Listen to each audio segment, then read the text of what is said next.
Hello, Carl Munson here, Chief Conversationalist for OurNet, where we are the place for conversations. We have a conversation at 11 o'clock every day here on the live stream, and also continue those conversations over at ournet.news.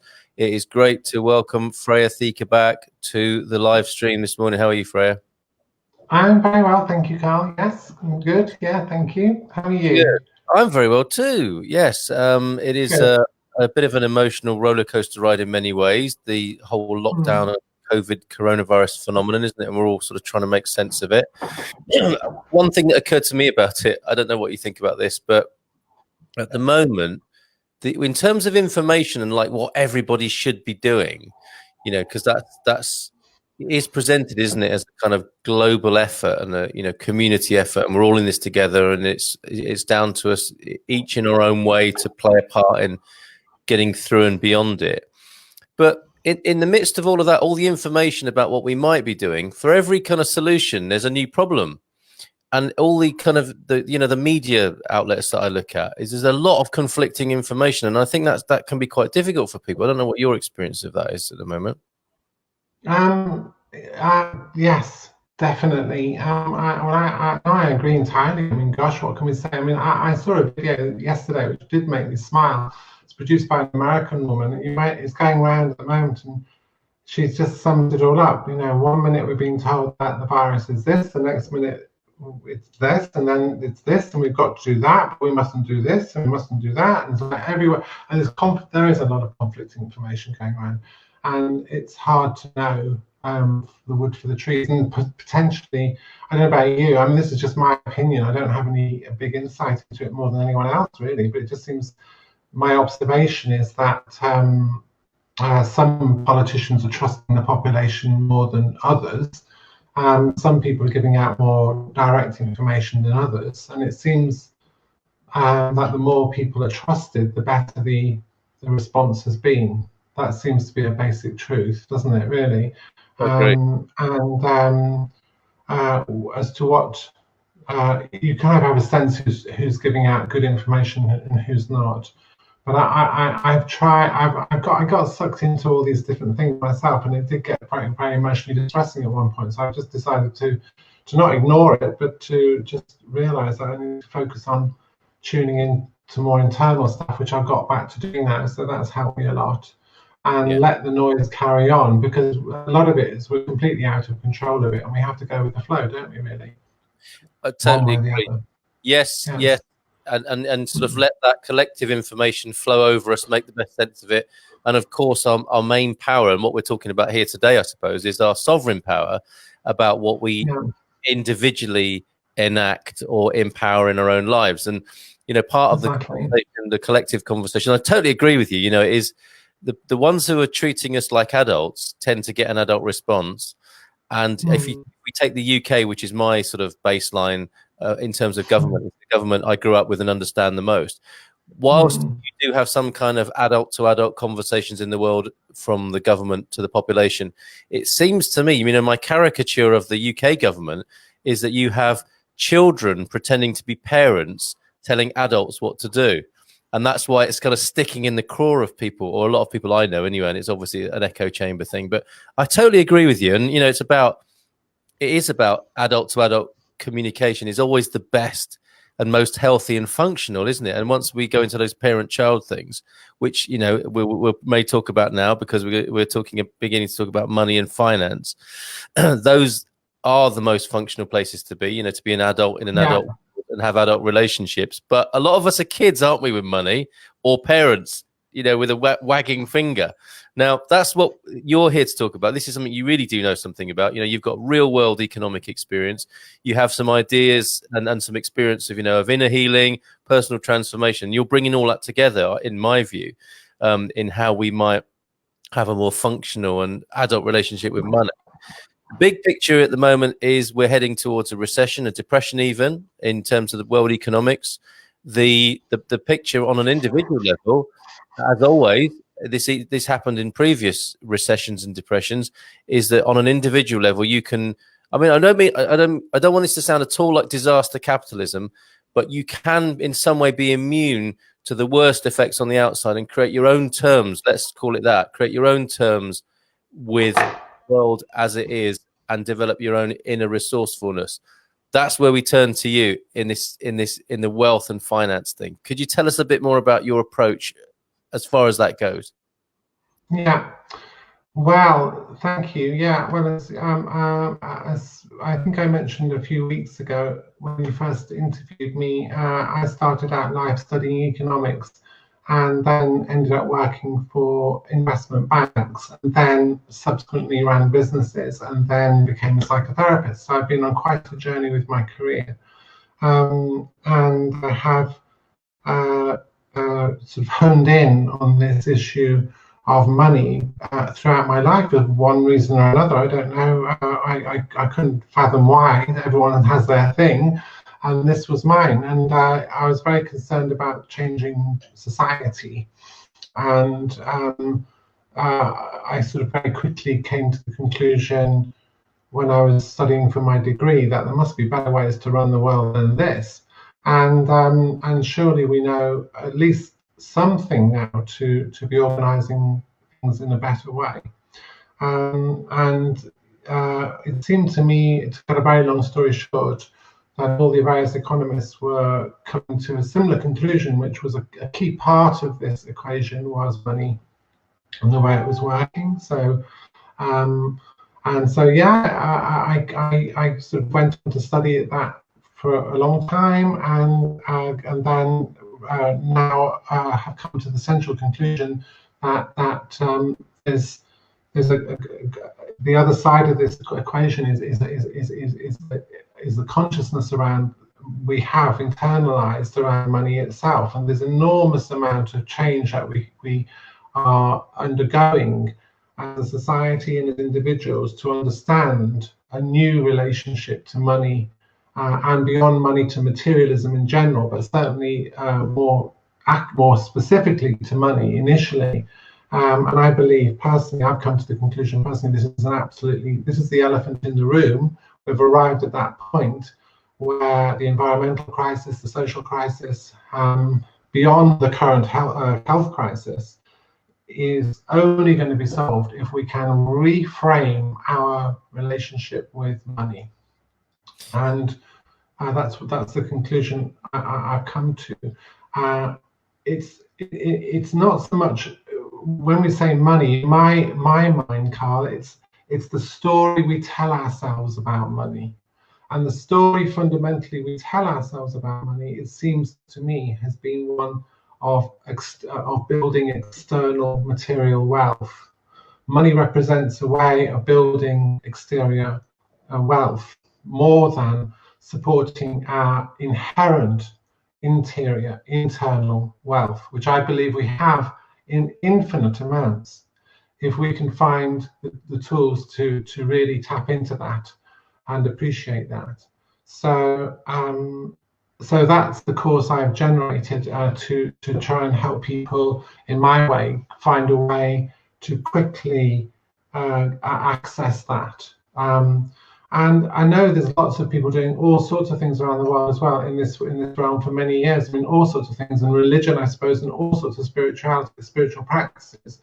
The thing that I've been on a journey all my life on spirituality and psychology as well, and it's just led to an understanding of the human brain and neuroscience, and I've tried to put together a course which I'm finding people can access this feeling of wealth within themselves quite quickly through the tools, and that's my agenda. When we see wealth, what that really means is a feeling of love and confidence and happiness internally, which is infinite, really. And the more they can use these systems to understand their own internal wealth, then the stronger and more resilient they are to the changes. That's part of it. The other part of it, in my mind, is that we have now got to let go of the story of money as we understand it entirely. We have to really let go of it. That this money is about building exterior wealth, and we have to regroup, rewrite, if you like, or reformulate a new metaphor for money in our minds. But we can only do that if we're acting from a perspective of love and confidence within ourselves. And And then we can see, in my mind, that money is there as part of that story of love and confidence in our life. It's not there as a weapon or as a form of control or as something to fear or anything. We don't have to chase after it and argue with other people about it and things like this. It is there to support our internal confidence of love and respect and harmony that we can achieve. So in simple terms, I believe that we all have an internal art gallery, an art gallery that consists of the most beautiful metaphors of love and happiness. Now, some people may not think they have many paintings of happiness inside their mind or their life. Some people's lives have been full of suffering, and some other people's lives have been full of all sorts of wonderful pieces of art in there. They can draw on all sorts of resources. I feel, and I hope, through my work as a psychotherapist and all the rest of it, that most people have some piece of art there lurking. And you only need one piece of art. You know, there's only one Mona Lisa. There's only one piece of art. You don't need a whole room full of art. That's the beauty of internal wealth. It's not about quantity. It's about the quality of the experience you have and the appreciation you can bring. I learned this by a dear friend of mine who was a professor at Goldsmiths University, and he taught me how to go to an art gallery, Carl. He taught me that you take a chair with you and you sit in front of a piece of art for an hour. You don't just walk around the gallery and just cursorily look. When I did that, I realized how much joy could be obtained from just studying one piece of art and sitting in front of one piece of art. So it is an act of mental focus, to discipline, to just observe and experience the love that can come. And using that experience to generate and we tap into the love, you can then fill your mind with this amazing infinite resource of love, and then from that perspective decide what you're going to do today. And when you take that action based on love and respect, then you're acting from your heart, then you will, in my experience, be making the right decisions. And the money will follow. The money will follow. Yeah, this is interesting, isn't it? No, it's fantastic, and it's fascinating because this is until now you could say that there is this divide, isn't there? You can be spiritually happy and poor, or you can be rich and put your spiritual principles to one side but what you seem to be suggesting here is that there can be a hybrid. That's what I want to ask you, is like, what's possible here? It doesn't have to be an either or situation anymore, right? We've got tools and techniques to have people who have enough but feel they have enough and can be a bonus to their communities, their families, and themselves and each other in terms of that wealth, without selling their soul, right? Is that what we're on the verge of? That's right. I mean, I definitely know we need material. The way in my studies of life we achieve well-being on this planet is we have needs which have to be nourished, and that nourishment comes from a variety of sources, of course. But we could broadly group them into four. I mean, that's what I do. I mean, there's probably 100 ways to categorize these, but we've seemed to broadly get our nourishment from material possessions, from nature itself, and from people, and indeed from the entire universe. So let's say, for the sake of argument, there are these four categories of nourishment. We get our source from material, nature, people, and the universe. So we need a balance of nourishment. We need enough material possessions. We need enough energy and energy from the universe. We need enough love from other people, and we need nature to support us as well. But that relationship now has to be symbiotic and mutually supportive and mutually harmonious and balanced in a way. And we don't.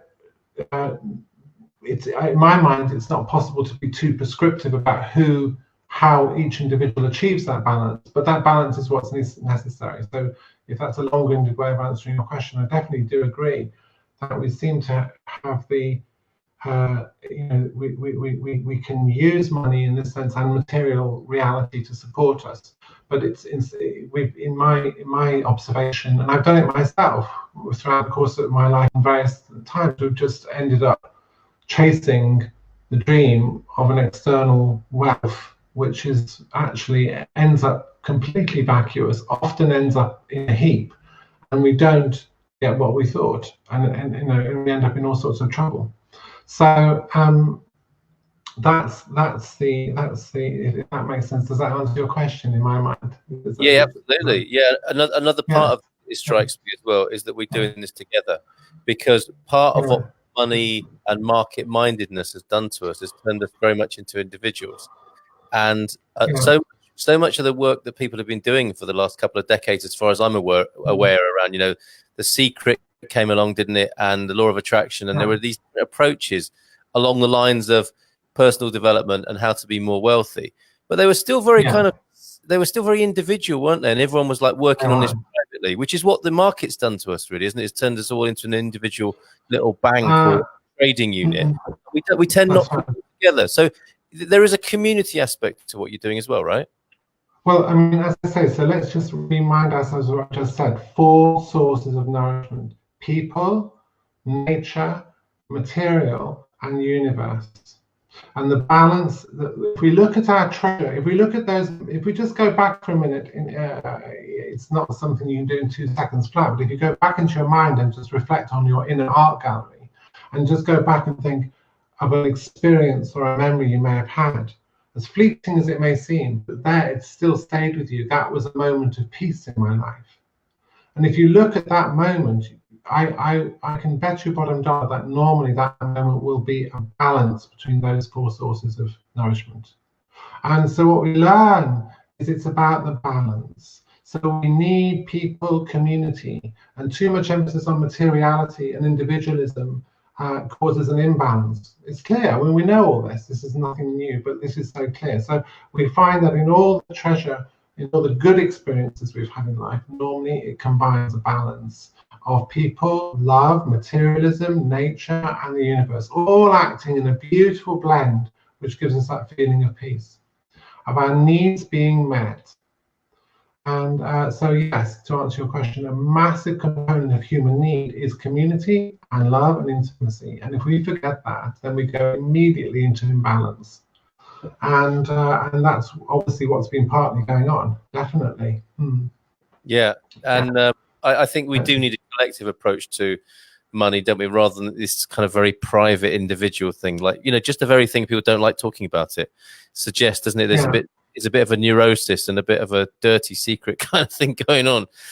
So more specifically, with your course that you're about to launch and run, do you want to say about how that will work practically, what people can expect, and what sort of results people can get as well?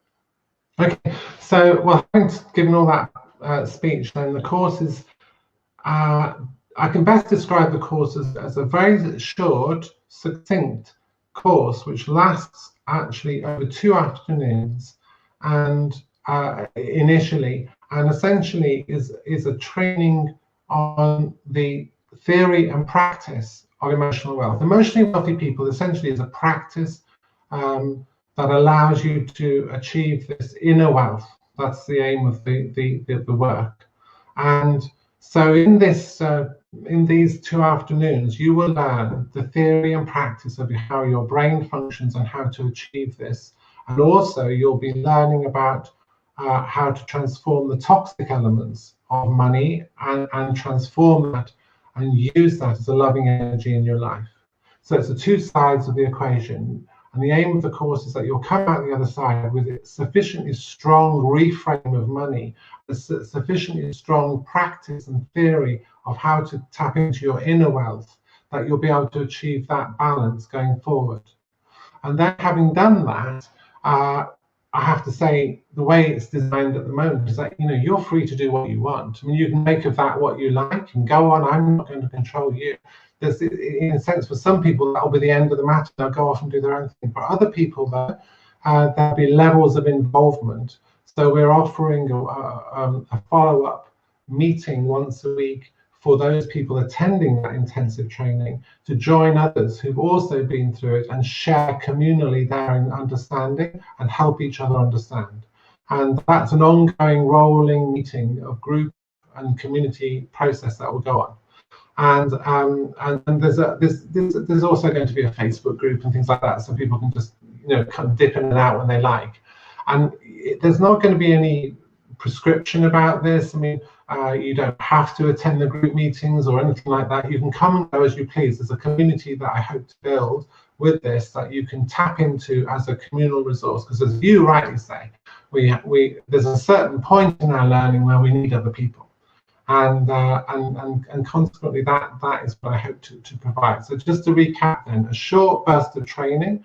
It's a very there's theory to this. There has to be, and there's a practice to this. So you do have to learn that, and then it's about the rest of it is about you applying that learning in your daily life and sharing it with other people. Does that make sense?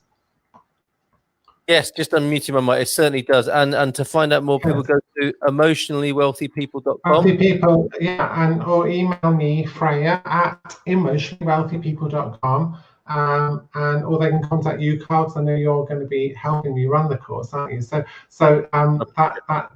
they can contact. I don't want to make you contact me, but I mean they can find me through you or go straight to me, Freyja at emotionallywealthypeople.com.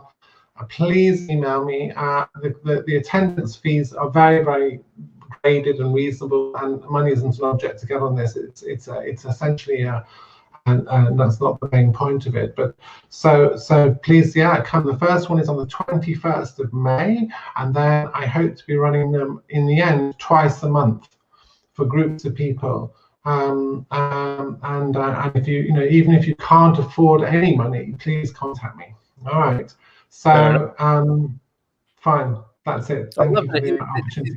This is the retraining of the money mind and sort of taking the because Mike, I think Mike Brodie might be watching, a CEO of OurNet and founder, and he made a little video about how everything is all about the market now. Market mindedness has kind of come into every part of our lives, and we are due a transformation of that, I think, or an evolution of that. We do have a question as well. It's not come up on OurNet. It's come up on a watch party I've set up from Eric, who I consider to be a great mind, who says, how would you recommend we confront the corrupting influence of excessive wealth creation on the world while still maintaining internal balance? Because the interests of profit don't promote a balanced outlook. It seems like a deeply unfair struggle. And to me, that's talking about the market mindedness again. It's, basically, how the worst excesses of neoliberal capitalism work. So how, Freyja, are we going to resolve this? Of we are players, aren't we, in the collective system, and we're also sovereign beings. I'm sure you've got something to say about striking the right balance there, so that it doesn't feel like a deeply unfair struggle, as Eric put it. Yeah, well, I mean, Eric, thanks for the question. I think, again, all the answers to these questions, in my experience, I would like to say, are best dealt with in community, and the best answers that emerge are those that emerge from the community rather than one person's mind particularly. So with that, having said that in mind, I'll give you my immediate reaction to that question, which is just my Totally Hate Me Worth, which is essentially that the first thing I mean, I've been obsessed with trying to change the world all my life, and there's only so much any of us can do. So the first level is, what I'm not, to unpack your question a bit is it's important to take whatever action at whatever level of society that you can. I'd always encourage that kind of loving, creative action. If one person feels that they want to become president and take on the money system and work at that level, that's their mission, that's fine. If another person wants to work at whatever level it is, or whatever a way we can transform the society. And it's not, in my experience, it's not just about money. It's about our internal, as I said, it's about our internal consciousness. But there's other areas of human activity that have to be changed as well. A great mentor of mine is called Hazel Henderson, and she and I definitely agree. It's a multi-pronged attack on multiple levels to do with systems change and all sorts of things simultaneously. So we have to choose our battles. And it seems to me there has to be a communal effort. And it seems to me with what I'm teaching, I think a certain amount of mental resilience is required in any change process. And what I think is happening is and has been happening for quite some time now, is that the breakdowns of the old system, I think so many people are saying this, but it's definitely true. The old systems are breaking down around our ears, and we're in this kind of this word that Hazel uses a lot, and it's a bit of a weird word, but she calls it the bifurcation zone. That zone where one minute we're in the old world, the next minute we're in the new world. We're constantly flicking between old and new thinking, and we're trying to drag ourselves into a new way of being. But sometimes we have to get dragged back into the old way of being. We know, in my personal opinion, is that the dinosaurs died out. And in the end, the dinosaurs are going to die out again. The dinosaurs of monolithic wealth structures will die out, in my mind, because they're too heavy, they're too weighty, and they will become hoisted by their own weight in the end. They'll just collapse.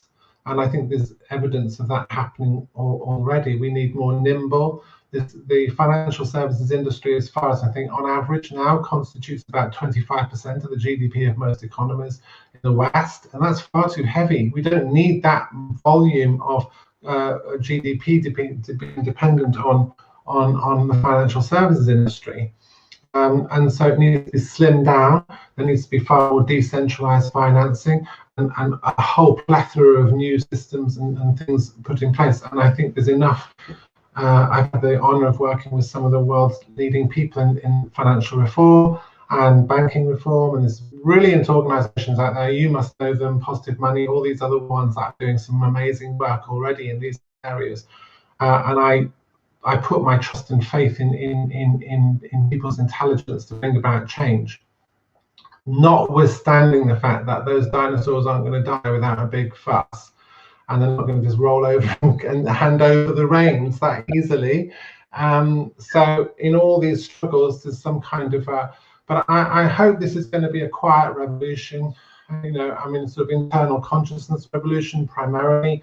I don't want it to be personally a violent revolution. There probably will be violence, though, unfortunately. There always is in human change, isn't there, in some level, at some places. But primarily, I do believe in the power of human consciousness.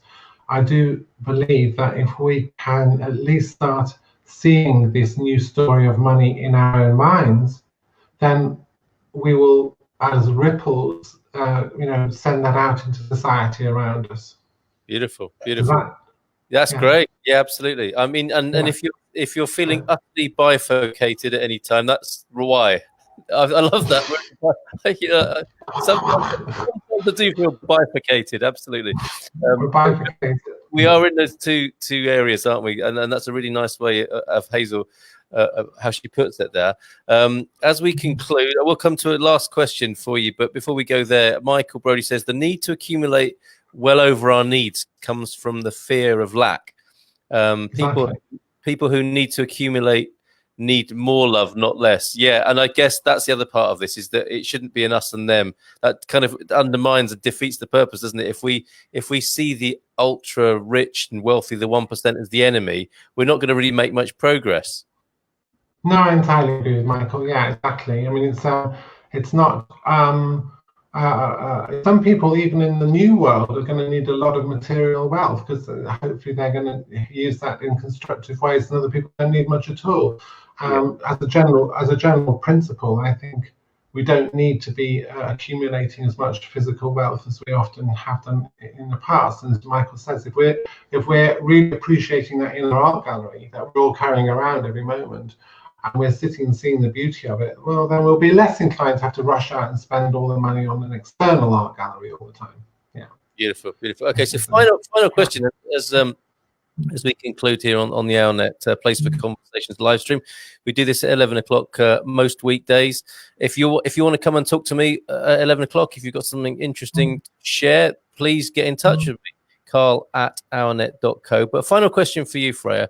Notwithstanding and with complete respect to people who are suffering at this moment with the coronavirus, COVID-19, because, you know, for some people this is truly horrific. You know, people are losing loved ones and so on. You know, on the negative and dark side of this. But on the upside, what to you is the gift that's being given to us from this incredible, unprecedented is the word of the moment, isn't it? This unprecedented T-bone impact on our society, this undermining that's gone on. What do you think is the gift to come from that, as a final question to you, in relation to, you know, money and what you do? Well, as you say, it's there are times to have this discussion and times not to have it. So honouring the suffering that is going on, as you say, nonetheless, it's also, I think it's only fair to sort of talk personally on this one, rather than try and come up with some big blanket statement which affects everyone. And people will be saying, well, this isn't really how I feel about it. It is certainly for me been a time of pausing, and it's an opportunity to really consolidate one's inner wealth in my mind, and that's been a very, very important opportunity, really. And I think that you know, we are seeing through necessity the breakdown of various systems around us, and it's an opportunity for us to bring other ideas into the table now, and to communicate through the internet, and to maybe hopefully get some of these ideas into more mainstream discussions and things like that. So there's all sorts of, in my mind, positive things that can come from this. And I think it's an attitude of mind, isn't it, really, in my sense? I think it's an attitude for what we make of it. It is an emotional challenge, and if we have whatever, in truth, whatever emotional baggage we had in our lives up until this point, and is going to be accentuated in our lives when we go through a crisis, and you know, we do need help. Some of us, you know, to get through this and to reassure ourselves. But in itself, looking at it purely as in itself, it's very trite to say this, but really it is an opportunity to transform society, and it's an opportunity to I don't know this term, the new normal. I think it's an opportunity to get rid of the normal. I mean, I don't really know what normal is anymore, but the fact is, I think it's an opportunity. And certainly my living experience right now is that the internet is exploded with all sorts of amazing people who are saying all sorts of amazing things and organizing all sorts of amazing things as well. So I'm sort of keeping on focused myself on the light. I'm trying to find solution focus, because in psychotherapy, that's what we're all about now, solution focused therapy. Remember, focus on the solution. Don't focus on the problem. So is that some kind of answer to your question? It certainly is, and a great place, I think, to conclude for today. I'm sure this conversation will continue, and look forward to seeing your articles and blogs and so on, and this discussion on OurNet.news. Do sign up there if you haven't done so already, and let's carry on our conversation at OurNet.news. Freyja, thank you so much. Looking forward to being part of it. My pleasure. Thank you. All right, take care. Bye for now. Thanks a lot. Bye.